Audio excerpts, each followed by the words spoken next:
Assalamualaikum warahmatullahi wabarakatuh. Berjumpa lagi anak-anakku sekalian, anak-anak kelas 6, 6A sampai dengan 6D. Mudah-mudahan kalian semua selalu sehat walafiat. Kita ketemu lagi sudah di semester 2 ya. Nah, di awal semester genap ini kita belajar mulai dari bab 5, yaitu bab tentang jual beli. Sambil kamu mendengarkan dan melihat video ini, kalian silakan sambil membuka bukunya ya, dari halaman 52 dan seterusnya. Oke, kita mulai saja dari pengertian jual beli. Jual beli adalah tukar menukar barang dengan cara tertentu. Dalam jual beli itu tidak boleh ada unsur paksaan. Tidak boleh ada unsur paksaan. Jadi harus dilakukan karena memang sama-sama mau melakukan jual beli ya. Selanjutnya adalah cara jual beli. Cara jual beli itu bisa bermacam-macam ya. Ada yang jual beli secara langsung, ada jual beli yang tidak langsung, atau kita sebutnya zaman sekarang jual beli yang online ya, itu yang tidak langsung.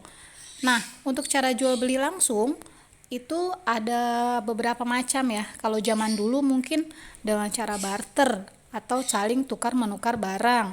Si A butuh ini, si B butuh ini, mereka tukar barang mereka sesuai dengan kesepakatan. Ya sudah, itu sudah sah gitu ya. Ada juga contohnya kalau di zaman sekarang kan, kalau dulu kan barter karena orang tuh belum mengenal uang ya. Sekarang karena sudah ada uang, jadi kita bisa membeli 1 kg telur di warung dan kita bisa langsung membayarnya. Misalnya harganya 27.000, kita bisa langsung membayarnya dengan harga 27.000. Itu namanya cara jual beli secara langsung. Ada juga jual beli yang tidak langsung nih, yang lagi ramai sekarang digunakan di masa pandemi ya. Jual belinya secara online, yaitu jual beli yang dilakukan dengan hanya melihat foto, misalnya foto barangnya itu, lalu kita tinggal klik, lalu kita menuju cara pembayaran. Nah, biasanya kita membayarnya lewat transfer antar bank ya, gitu saja ya. Selanjutnya, dalam jual beli ada dalil yang menjadi dasar hukumnya. Dasar hukum jual beli itu adalah surat Al-Baqarah ayat 275. Bunyinya adalah wa ahallallahul bai'a wa harramar riba. Artinya, dan Allah telah menghalalkan jual beli dan mengharamkan riba. Sebenarnya ayatnya tidak sependek ini ya. Sebenarnya ayatnya tuh panjang. Hanya saja dalam ayat yang panjang itu terdapat kalimat ini, wa ahallallahul bai'a wa harramar riba.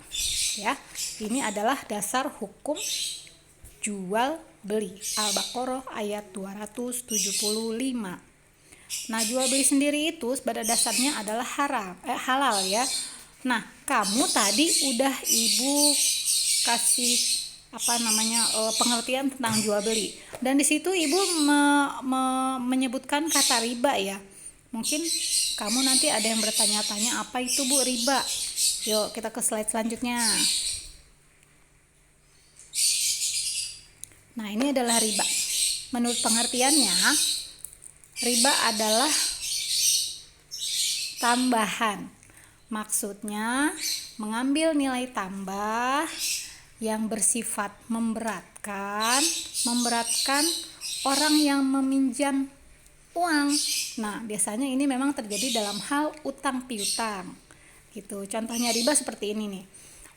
Si A minjem uang sama si B 100.000. Tapi si B mau meminjamkan asalkan nanti si A ngembaliinnya 120.000 ya. Nah, itu sudah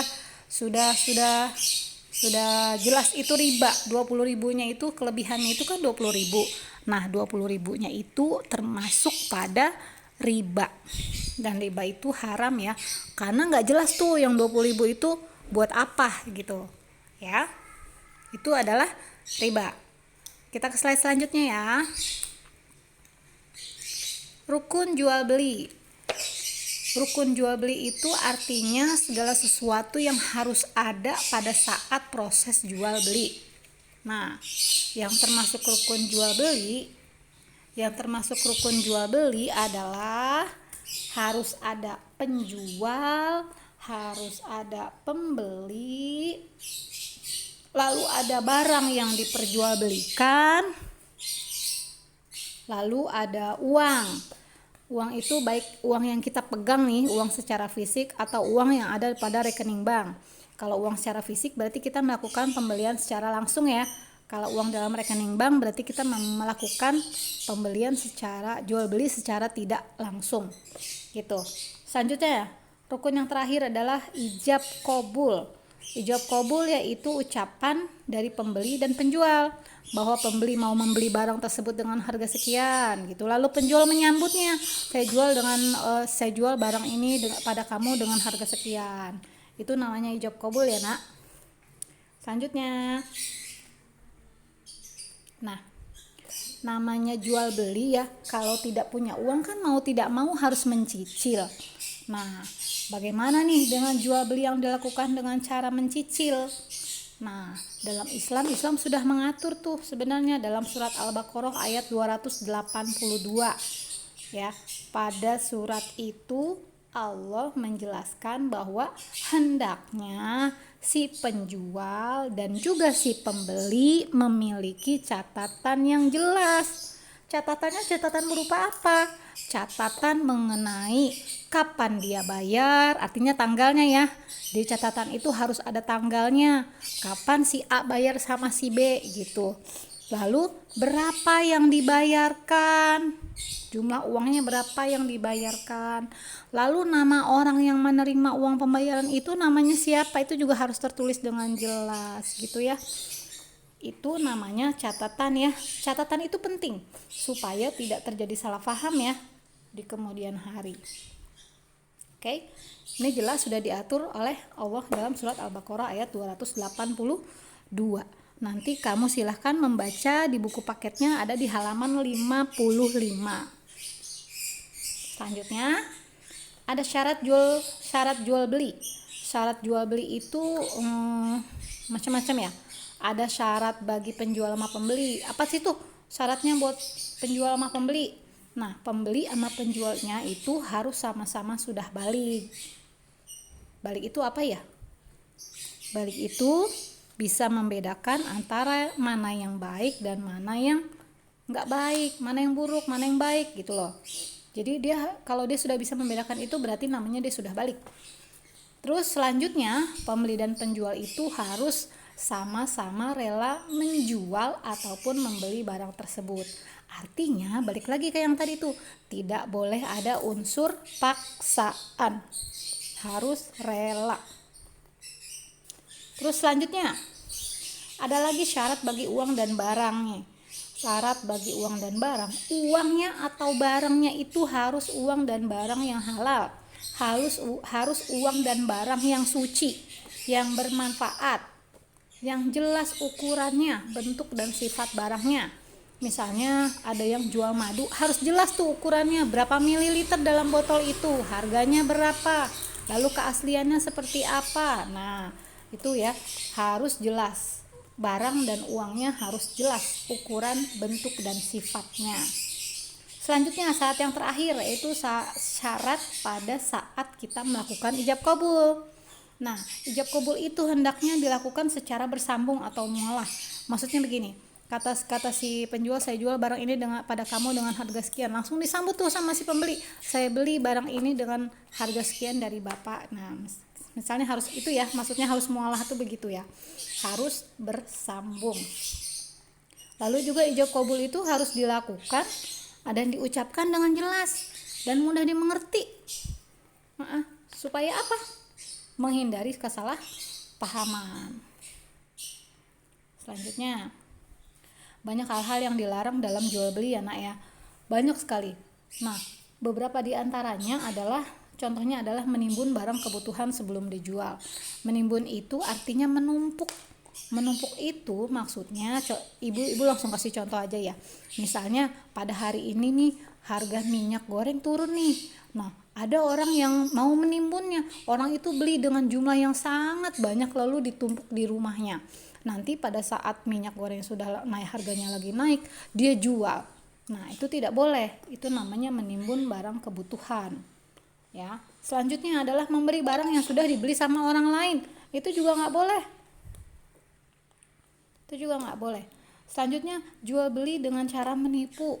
Baik caranya dengan menipu atau barangnya yang menjadi tipuan. Misalnya kecacatannya ditutup-tutupi, misalnya kecacatan barangnya ya. Makanya itu tadi harus jelas tuh, kalau emang barangnya cacat ya bilang ada barang itu ada cacatnya di sebelah sini gitu ya. Selanjutnya, mengurangi timbangan atau ukuran seharusnya. Ini biasanya terjadi pada tukang kelontong ya. Ya tidak semua tukang kelontong sih, tapi banyak sekali yang melakukan tindakan mengurangi timbangan atau ukuran yang seharusnya. Misalnya belinya sekilo, tahu-tahu pas di rumah pas ditimbang cuma ada 800 gram. Berarti kan masih kurang 200 gram ya. Gitu ya. Selanjutnya, jual beli barang hasil kejahatan atau hasil maksiat. Misalnya ada motor yang hasil rampasan gitu, lalu dipretelin, onderdilnya dijual-jualin. Nah, kita juga jangan mau menjual barang hasil kejahatan ya. Selanjutnya, jual beli dengan sistem ijon. Nanti akan Ibu jelaskan di slide selanjutnya. Yang terakhir adalah jual beli benda yang bersifat najis. Itu juga hal yang dilarang dalam jual beli. Selanjutnya, di slide selanjutnya Ibu menjelaskan tentang sistem ijon. Sistem ijon itu adalah sistem yang digunakan biasanya oleh para petani dan juga para tengkulak ya. Mereka itu biasanya jual beli barang berupa sayur atau buah-buahan sebelum sayur dan buah-buahan itu siap petik ataupun sebelum dipanen. Nah, ini sebenarnya merugikan atau malah menguntungkan.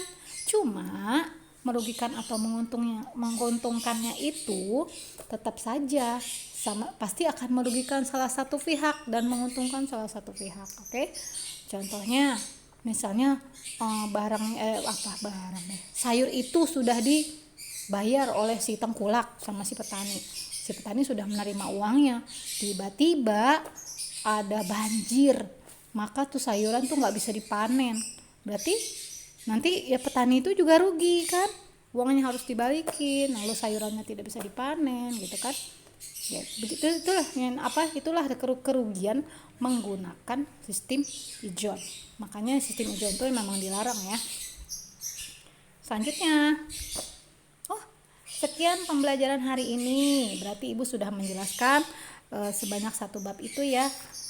Kamu baca baik-baik lagi bukunya, pelajari soal-soalnya, karena minggu depan mungkin Ibu akan memberikan soal latihan tentang jual beli, baik menggunakan buku tulis ataupun menggunakan Google Form ya. Kita lihat saja nanti Ibu memberikan soal seperti apa. Yang penting kamu persiapkan diri kamu belajar dengan baik. Oke, assalamualaikum warahmatullahi wabarakatuh.